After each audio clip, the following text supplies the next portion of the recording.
오늘 주신 하나님의 말씀 듣겠습니다. 사도행전 12장 1절부터 5절 말씀, 20절부터 23절까지 말씀입니다.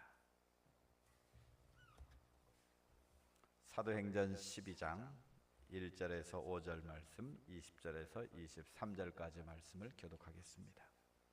신약성경 207면입니다. 사도행전 12장 1절부터 5절 이어서 20절에서 23절까지 말씀, 우리 주시는 이 계시의 말씀을 교독할 때 내게 주시는 주의 음성으로 들려지기를 원합니다. 그때 헤롯 왕이 손을 들어 교회 중에서 몇 사람을 해하려 하여 유대인들이 이 일을 기뻐하는 것을 보고 베드로도 잡으려 할세 때는 무교절 기간이라.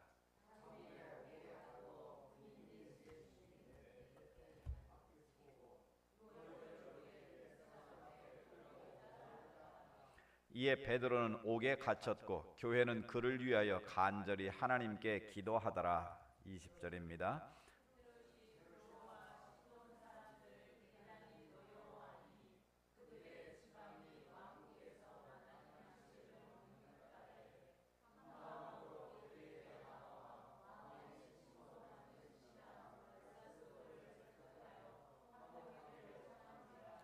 헤롯이 나를 택하여 왕복을 입고 단상에 앉아 백성에게 연설하니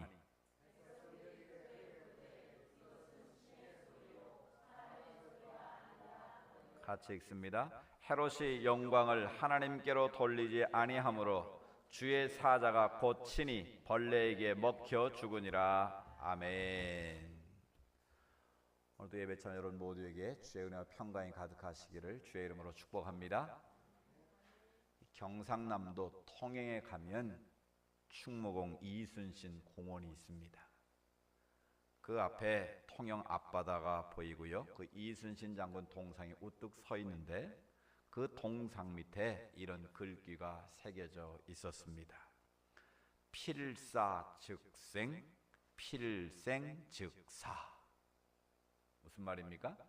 죽고자 하면 살고, 살고자 하면 죽는다. 지금 통영 앞바다에 엄청난 왜군의 군대가 배들이 밀려오고 있는데 너희가 살기 위해서 목숨을 부지하기 위해서 도망치면 결국은 다 죽는다는 거예요. 그러나 필생즉사지만 필사즉생 죽을 각오를 하고 너희가 싸우면 결국은 살게 될 거다라는 것이죠. 결국 이 정신을 가지고 이순신과 그를 따른 많은 신하들이 힘을 합쳐 싸운 결과 노량해전과 명랑해전을 통해서 이 해군, 세계적인 해군 전세에 남을 만한 혁혁한 공을 세우는 일을 이룰 수 있었다라는 것이죠. 이 이순신 장군의 한마디는 기독교 신앙의 진수를 보여주는 표현입니다. 비록 그 당시 예수님을 알지는 못했지만 예수님의 정신과 삶을 단적으로 보여줍니다. 하나님은 사랑의 사도 요한을 통해서 우리에게 이렇게 말씀하시죠. 요한복음 12장 24절 말씀, 내가 진실로 진실로 너에게 이르노니 한 알의 밀알이 땅에 떨어져 썩 죽지 아니하면 한 알 그대로 있고 죽으면 많은 열매를 맺느니라. 아멘. 한 알의 밀알이 땅에 떨어져 어떻게 되면요? 죽으면, 썩어지면 그 썩어짐을 통해서 30배, 60배, 100배의 열매를 거두게 된다는 것이죠. 그런데 그 열매가 썩어지지 아니하면 결코 더 많은 열매를 거둘 수가 없다는 것을 말씀하십니다. 결국 우리가 믿음으로 산다는 것, 신앙의 길을 걷는다는 것이 무엇이겠습니까? 우리 자신이 죽는 것을 의미합니다. 내 의에 대해서 죽고 자기 교만이 죽고 자기 고집이 죽고 자기 혈기가 죽을 때 그 십자가를 중심으로 살아가는 것이 진정한 그리스도의 신앙의 모습임을 보여주시는 것이죠. 예수님은 친히 자신의 공생의 삶을 통해서 썩어지는 밀알이 되셨습니다. 예루살렘으로 올라가려고 할 때 사람들이 말립니다. 올라가면 죽습니다. 그러나 예수님은 이 땅에 오신 목적이 자신이 썩어지는 밀알 되어 온 인류를 구원하신 일이었기에 기꺼이 십자가를 지시기 위해 예루살렘으로 올라가신 것이죠. 로마 군병에 체포를 당하고 옷을 벗기우고 로마 채찍이 내려치는 그 채찍에 살이 찢기고 급기야는 손과 발에 못을 박히시고 머리에 가시면류관을 쓰고 십자가에 달리신 것 아니겠습니까? 인간이 당할 수 없는 그 모든 고통을, 형언할 수 없는 고통을 온몸으로 다 받아내시고 마지막 심장이 터지는 그 고통마저도 하나님께서는 외면하시지 않았습니까? 엘리 엘리 라마 사박다니, 나의 하나님 나의 하나님 어째 나를 버리십니까? 그 아들의 외마디 소리마저도 하나님은 침묵으로 일관하셨고 그 심장이 터지는 그 고통 속에서 예수 마지막으로 다 이루었다, 내가 너희들의 죄값을 완벽하게 다 지불했다, 자신의 온몸을 십자가에 들이심으로 우리의 모든 죄값을 완벽하게 주님은 지불하신 것이죠. 그래서 자신이 하늘에 썩어지는 미랄대시로 말미암아 우리를 죄로부터 구원해 주시고 온 인류를 구원하시는 새로운 생명의 길을 여신 것입니다. 이처럼 예수님은 자신이 썩어지는 하늘의 미랄 되셔서 수많은 생명을 살리는 놀라운 그 비밀을 우리에게 보여주셨다라는 것이죠. 결국 세상의 모든 이치도 마찬가지입니다. 내가 죽으면 다시 살아난 놀라운 역사가 일어납니다. 내가 죽으면 모든 것이 평안해집니다. 내가 죽으면요 가정이 화목해지고 행복해집니다. 근데 내가 살아서 내 고집대로 내 주장대로 내 뜻대로 움직이려고 하면 가족 간에도 갈등이 생기고 불평이 생기고 원망이 생기게 되어 있습니다. 직장 생활도 마찬가지고 교회 생활도 마찬가지입니다. 내 고집을 죽이고 내 혈기를 죽이고 내 뜻을 내려놓으면 그 속에 더불어 살아가는 하나님의 놀라운 평화가 있고 은혜가 있고 하나님의 사랑이 넘쳐나게 되는 것이죠. 결국 우리의 모든 문제는 내가 죽지 않아서 생기는 문제입니다.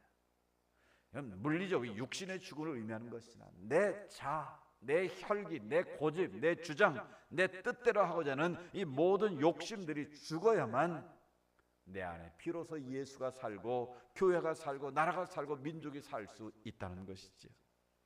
그래서 사도 바울은 고린도전서 15장 31절에 뭐라고 고백합니까? 나는 날마다 죽노라. 나는 날마다 죽노라. 그 위대한 사도 바울이 무슨 죄를 많이 짓고 무슨 고집 무슨 주장이 그렇게 많아서 나는 날마다 죽습니다라고 고백할 수밖에 없었겠습니까?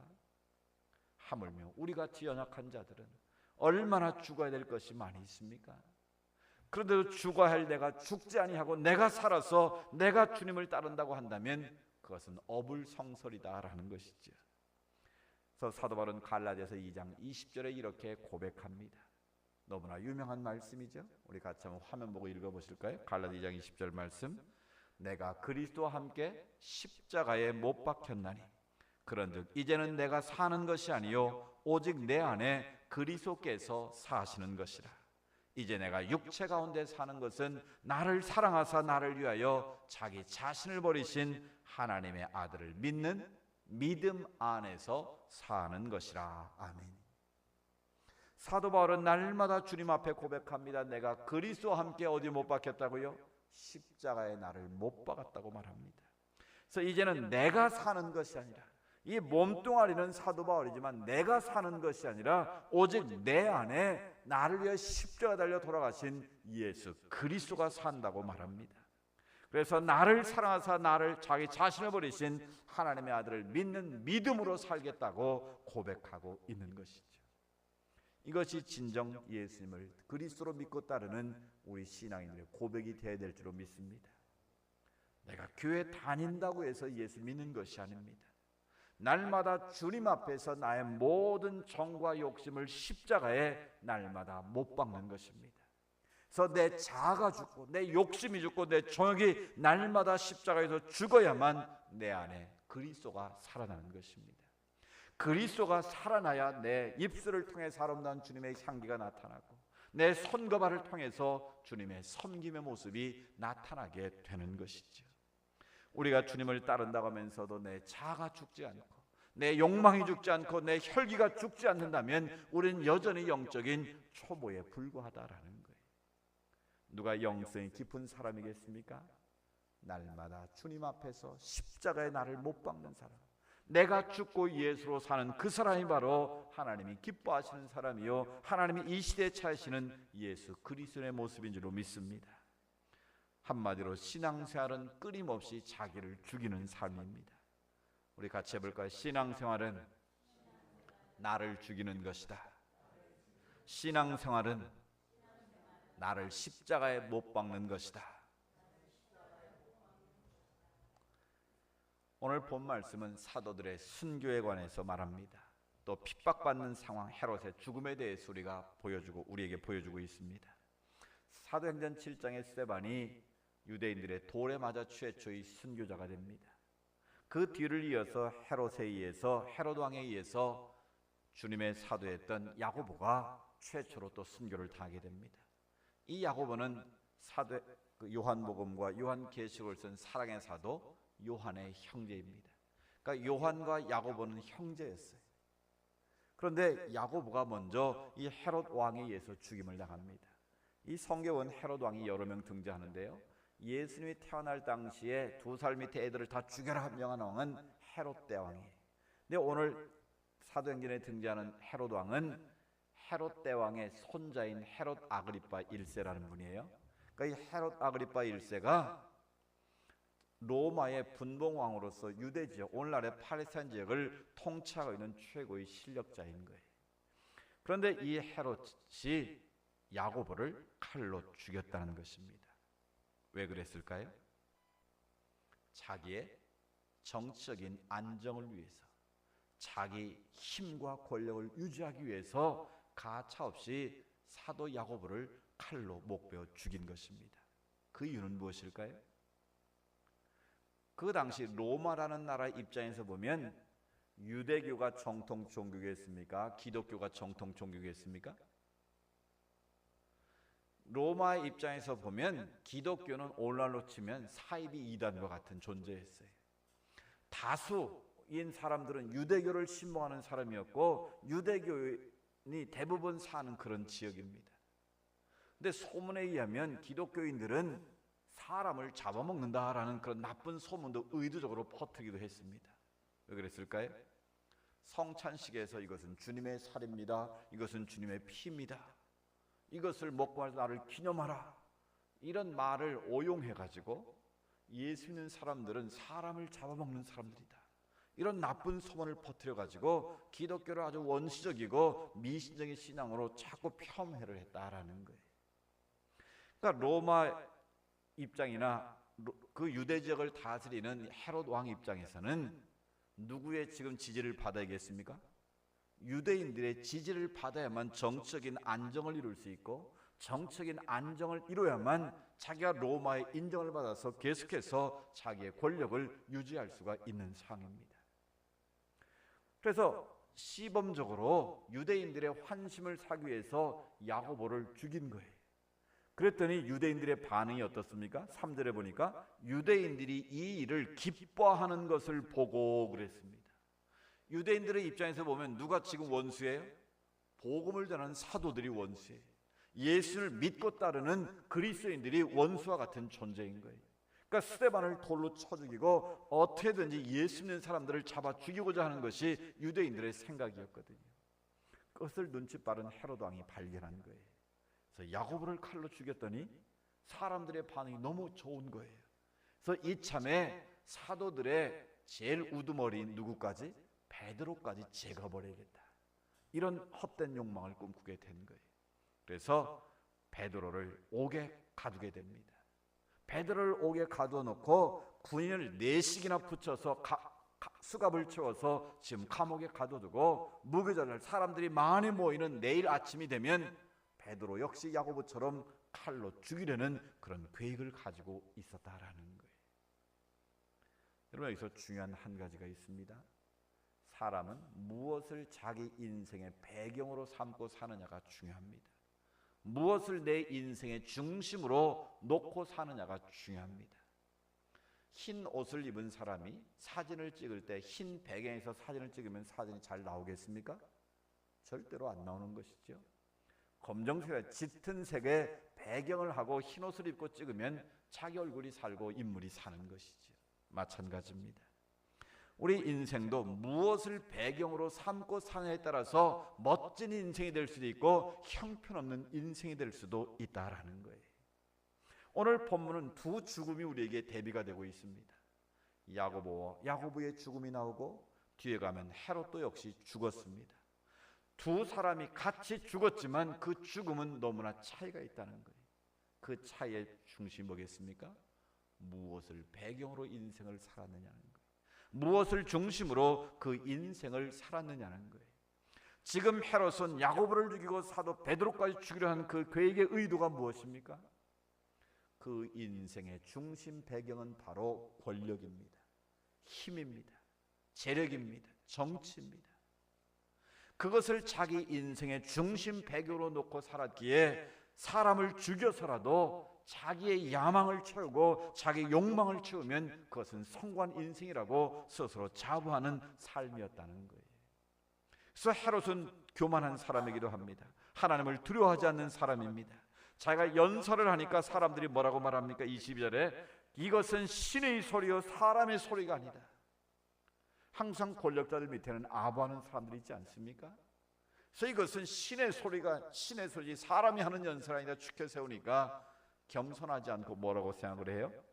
헤롯이 영광을 하나님께 돌리지 아니한 거로 주의 사자 고치니 벌레에게 먹혀 죽으니라. 벌레에게 먹혀 죽었다는 게 뭐겠습니까? 요즘으로 말하면 말기암에 걸려서 그 암세포가 터져서 금방 죽었다라는 거 아니겠습니까?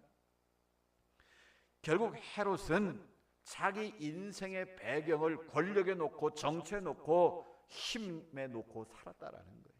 자기 야망을 인생의 중심 무대로 놓고 살았다라는 거예요. 그래서 하나님을 두려워하지도 않고 교만한 모습으로 살다가 어떻게 됩니까? 결국은 벌레에 먹혀 죽는 불행한 비극적인 인생의 주인공이 되고 말았다라는 것이죠. 그런 성의 어리석은 부자의 비유가 나오지 않습니까? 부자는 재물을 자신의 중심 배경으로 삼고 살았던 사람입니다. 그래서 열심히 해서 돈을 많이 벌어놓고 좀 더 자자, 좀 더 쉬자, 좀 더 놀자. 그때 주님께서 말씀하지 않습니까? 이 어리석은 자야. 그 원어적 표현은 이 바보 같은 놈아, 그런 뜻이에요. 오늘 밤에 내 생명을 찾아가면 이 모든 것이 누구의 것이 되겠느냐? 재물을 인생의 배경으로 삼고 사는 사람, 그것이 영원할 것 같지만 주님께서 한번 불어버리시면 순식간에 날아가 버리는 것이 재물 아닙니까? 그래서 3대 부자가 없다고 그러지 않습니까? 우리나라 30대 재벌 가운데요 30년 이상 간 지금 회사가 우리나라에 손꼽을 정도 몇 개밖에 안 됩니다. 이런 대기업이 그렇게 넘어가려는 생각을 해보셨습니까? 그런데요, 그런 것들은 순식간에 사라질 수 있다는 거예요. 정치인들이 권력을 잡으면 그 권력이 천년만년 갈 것처럼 그 권력을 가지고 힘을 휘두르지 않습니까? 그런데 불과 몇 년 지나면 그 인생들이 다 감옥에 가고 비참하고 불행한 인생으로 전락하지 않습니까? 결국 내 인생의 배경을 힘이나 권력이나 야망이나 어떤 재물의 욕심을 두고 내 인생을 살게 되면 그 인생의 말미는 불행하게 된다는 거예요. 그 인생의 마지막은 참으로 불행한 인생이 되고 만다라는 것입니다. 왜 그렇습니까? 우리의 명예도, 우리의 권력도, 우리의 힘도, 우리의 재물도 다 안개와 같은 것이기 때문입니다. 잠시 있다 사라져버리는 신기루와 같은 것들이기 때문입니다. 그래서 그 유한한 것들을 영원한 것처럼 내 인생의 배경으로 삼고 살면 그 인생의 종말은 어리석음이요 불행할 수밖에 없다라는 거예요.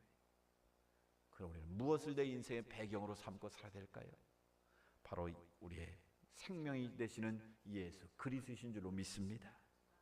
죄와 죽음과 사단의 모든 권세를 깨뜨리시고 다시 부활하신 영원한 생명이신 예수 그리스도를 내 인생의 중심으로 모시고 사는 사람, 그 인생만이 영원하고 그 인생만이 아름답고 행복한 인생의 갈무리를 하게 될 줄로 믿습니다.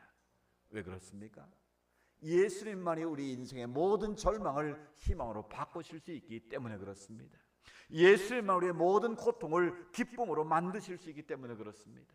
예수님만이 우리의 미움을 사랑으로 어둠을 빛으로 만들 수 있기 때문에 그렇습니다. 예수님만이 우리의 죽음까지도 생명으로 바꾸실 수 있는 유일한 분이시기 때문에 그 예수를 내 인생의 중심으로 배경으로 모시고 살 때 그 인생은 행복할 수가 있는 것입니다. 그 인생은 유한한 삶을 살아도 영원한 삶을 살아갈 수가 있는 것입니다. 그 비밀을 깨달은 사람들이 바로 사도들입니다. 그 비밀을 깨달은 사람들이 바로 초대교회 당시의 성도들이요, 오늘 이 시대를 살아가는 그리스도인 성도들의 모습인 것입니다. 왜 사도 야고보는 순교의 제물이 되었을까요? 왜 사도 베드로는 내일이면 형정에 있어 사라질 것을 알면서도 태연하게 그 감옥에서 군사를 틈에서도 잠을 잘 수가 있었을까요? 이런 이해가 되십니까? 그 교도소에서 오래 사역을 한 그 박 장로님 생각나는데, 그 장로님의 그 책에 보면 사형수들은요 직감적으로 자기가 언제 죽는다는 것을 안답니다. 그래서 2, 3일 전부터는 스스로 식음을 전폐한답니다. 그리고 아무리 극악무도한 사형수도요, 사형을 집행하는 당일날이 되면 대소변을 가리지 못한다는 거예요. 그만큼 인간의 죽음에 대한 공포가 놀랍다는 거예요. 그건 직감적으로 안다는 거예요.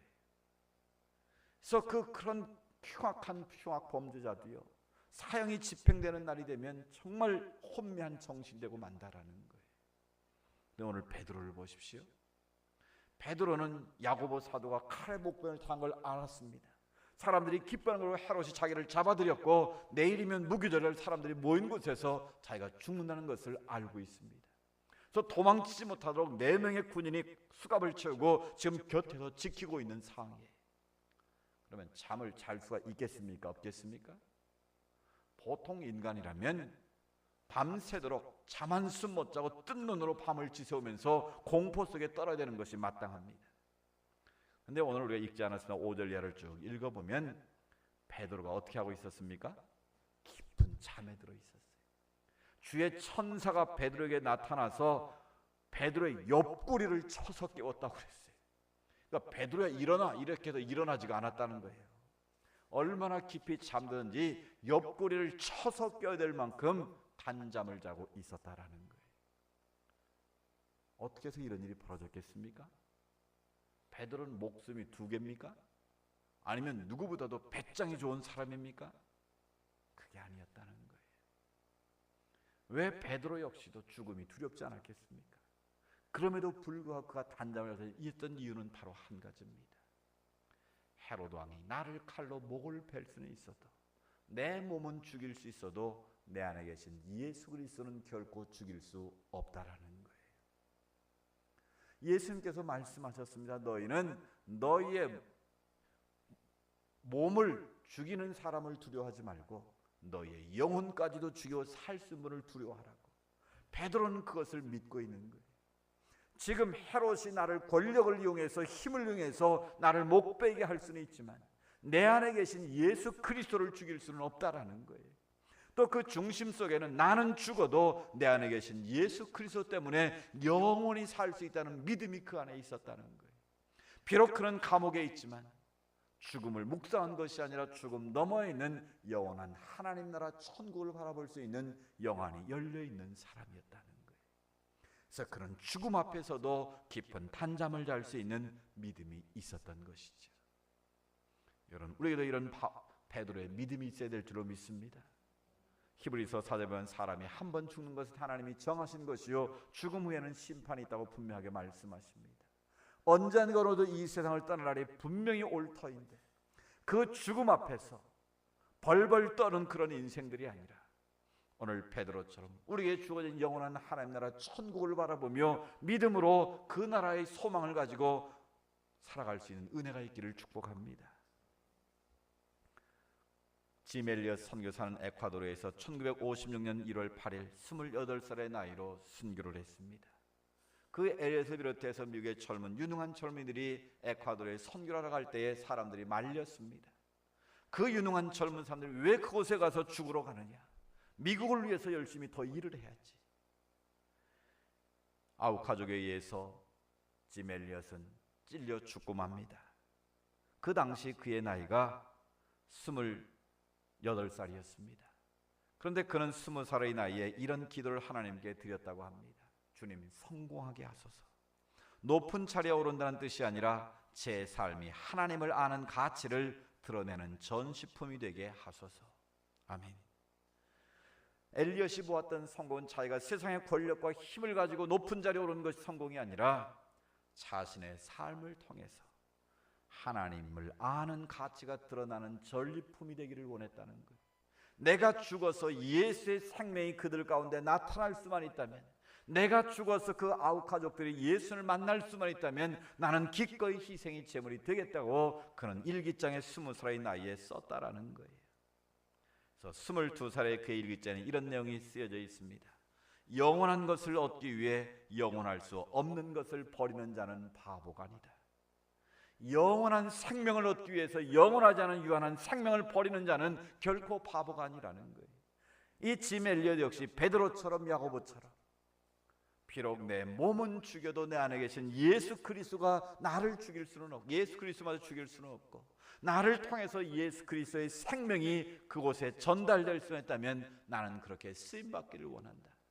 그것이 바로 내가 성공하는 것이다라고 고백하며 살았다라는 거예요. 그렇습니다. 오직 예수 그리스도를 인생의 가장 중요한 배경으로 삼고 사는 자, 바보 같은 인생 같지만, 가장 미련한 인생 같지만 그것은 가장 지혜로운 자예요. 어쩌면 가장 아름다운 인생의 갈무리를 할 수 있는 성공된 인생을 살아가는 비결인 줄로 믿습니다. 여기에 우리의 갈등과 고민이 있습니다.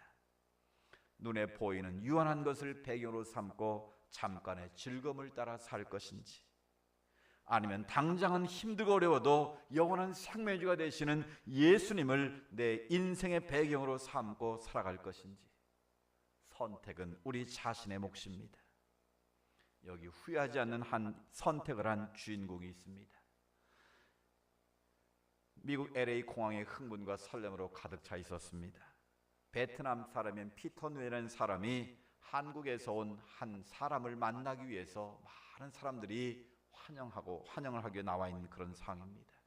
그들이 기다리고 있는 사람은 전재용이라는 그런 전 선장이었습니다. 이들의 인연은 이렇습니다.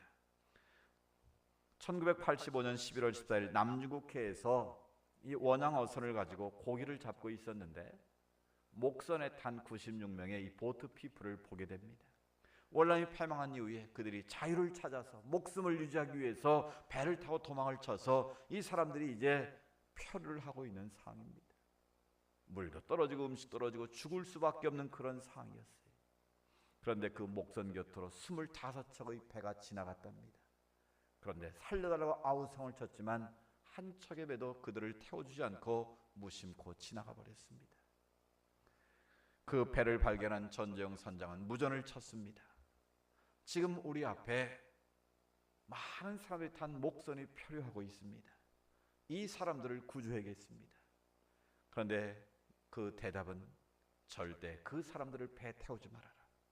그 사람들을 우리나라로 데리고 오면 골치 아프다. 그 보트표를 데려오면 국제적인 문제가 될 수 있으니까 그냥 무시하고 지나쳐라. 그때 전재용 선장은 고민을 했습니다. 과연 그 지시를 따를 것인가? 아니면 그 지시를 거부하고 그 96명의 사람들을 배에 태울 것인가? 이런 같아도 고민되지 않았겠습니까? 그런데 이 전재용 선장은 그들을 회사의 지시를 거부하고 배에 태우기로 결단을 합니다. 그래서 그 90명의 사람들을 자기 배에 태우고 10일 동안 부산항에 올 때까지 자기들이 먹어야 할 음식과 물을 나눠 먹으면서 안전하게 부산까지 데리고 왔습니다. 그 결과는 무엇일까요? 그분들은 이제 임시 수용소에 수용이 되었다가 나중에 미국으로 다 망명 처리가 돼서 96명이 다 미국으로 망명을 떠나게 됩니다. 근데 이 전재용 선장은 회사의 지시를 어기고 나중에는 국가의 지시까지 어겼다 해서 조사까지 받고 난 후에 그는 직장에서 해고가 됐습니다. 그래서 평생 몸담았던 자신의 선장의 직장을 잃고 조그맣게 이제 양어장을 하는 그런 삶을 살 수밖에 없었습니다. 근데 미국으로 망명한 96명의 사람들이 한순간도 잊지 않고 만나기로 했던 사람이 누구였겠습니까? 바로 그 전재용 선장이었습니다. 피터 누에이라는 분은 열심히 공부를 해서 의사가 되었고 미국에서 유명한 사람이 됐습니다. 그래서 틈만 나면 자기들을 구원했던 96명의 생명을 살려준 그 전쟁 선장을 찾기를 수소문하고 있었습니다. 근데 마침 연결이 된 거예요. 그래서 그 LA 공항에서 10수년 만에 그를 만나는 기쁨과 감격이 그 자리가 펼쳐진 거예요. 그때 기자가 물었습니다. 어떻게 해서 당신은 25의 배가 지나갔지만 당신이 어려움 당할 줄 알면서도 그 사람들을 배에 태울 수 있었습니까? 그때 이런 말을 했습니다. 자신의 회사의 지시를 거부하고 이들을 구출하는 순간 자기의 과거 경력과 미래의 가능성을 다 포기할 각오를 했지만 이 모든 것보다 귀한 것은 바로 생명과 인간의 존엄성이었습니다. 그 사람들을 배에 태우기로 결정하는 그 순간 자신의 모든 과거의 경력과 앞으로 미래의 편안한 삶은 다 포기했다라는 거예요. 그걸 이 사람은 이미 알고 있었다라는 거예요. 그런데 이 사람은, 전재영 선장은 그것을 자기 인생의 배경으로 삼은 것이 아니라 지금 추구하고 있는 그 인간의 존엄성과 생명의 가치를 더 중요한 인생의 가치로 여겼다라는 거예요. 그래서 자신이 쫓겨날 줄 알고 어려운 인생을 살릴 걸 알면서도 그들을 살리기로 결단하고 배에 태웠다라는 것이죠. 여러분, 만약 이 전재영 선장이 자기의 입신양면을 인생의 배경으로 삼았다면 굳이 이 일을 할 리가 없습니다. 그리고 그냥 지나쳤다고 해서 누구한테 욕먹을 일도 없었을 겁니다. 그러나 하나님 앞에 가면 그 책임을 묻지 않겠습니까? 다행스럽게도 이 전재영 선장은 자기 자신의 유익과 자기 자신의 인생의 배경으로 삼았던 모든 것을 포기하면서까지도 96명의 생명의 존엄성과 그 생명의 가치를 가장 우선시 여겼기에 그들을 살려주는 자가 되었다라는 거예요.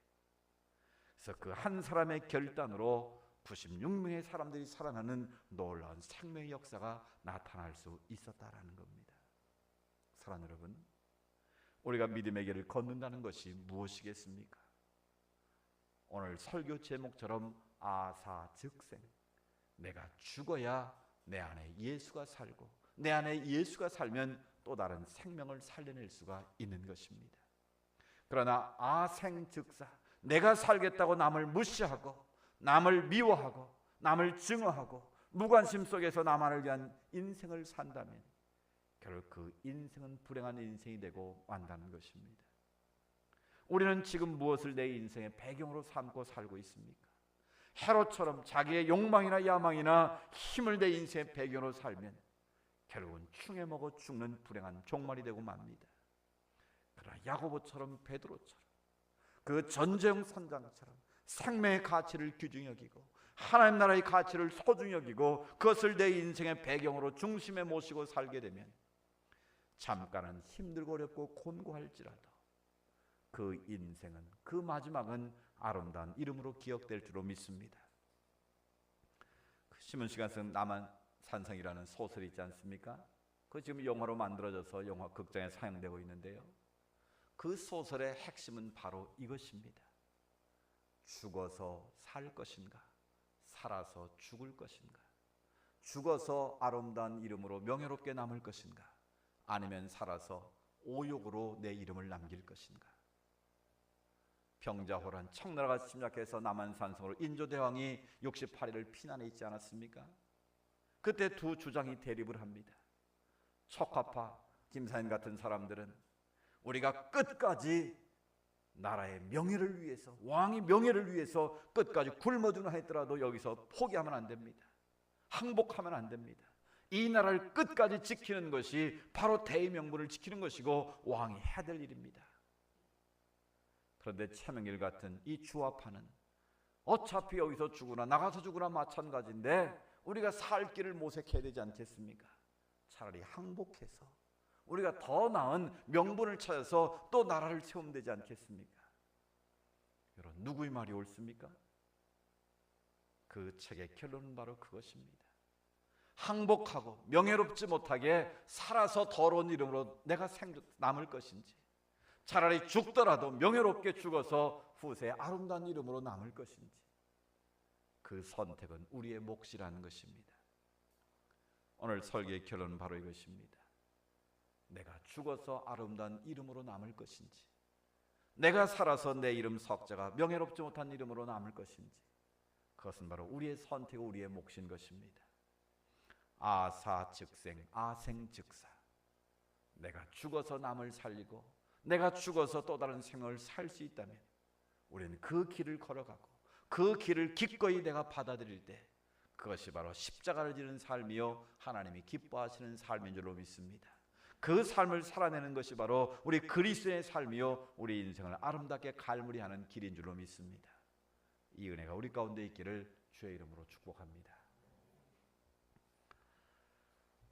하나님 아버지, 우리가 주님을 믿고 산다는 것, 십자가를 지고 산다는 것이 무엇인가를 다시 한번 생각해 보았습니다. 이런 노래 가사가 있습니다. 세상을 구원하기 위해 흘려야 할 피가 필요하다면, 죄인을 대신하기 위해 희생과 제물 필요하시다면 내 생명 제단 위에 드리니 주 영광 위에 사용하옵소서. 생명이 또 다른 생명 낳고 주님 볼 수만 있다면 나의 삶과 죽음도 아낌없이 드리리. 죽어야 다시 사는 주의 말씀 믿으며 하늘에 미랄되어 썩어지리니 예수님처럼 살아가게 하소서. 이 노래 가사가 우리의 삶의 고백이 되기를 원합니다. 우리 자신이 썩어지는 미랄이 되어서 잠깐 있다 없어지는 유한한 것을 인생의 배경으로 삼지 않게 하시고 영원한 하나님 나라 천국의 소망을 품고 생명을 산 일이라면 영원한 것을 붙잡기 위해서 영원하지 않은 것을 버리는 것은 바보가 아니라는 지멜레스 고백처럼 우리가 포기할 것은 포기하게 하시고 내려놓을 것은 내려놓게 하시고 오직 하나님 나라 천국의 소망을 가지고 생명 산 일에 앞장설 수 있도록 도와주옵소서. 그래 우리가 죽어서 살 것인가 살아 죽을 것인가 그 결단에서 우리가 후회 없는 선택을 할 수 있도록 도우시고 인도하여 주옵소서. 그래 우리가 썩어지는 미랄 되어 삼십의 100배의 열매를 맺는 주님의 진정한 제자가 될 수 있도록 우리를 사용하여 주옵소서. 예수님의 이름으로 기도드리옵나이다. 아멘. 오늘 신 말씀 생각하면서 찬양 드리며 예물 드리겠습니다. 321장입니다.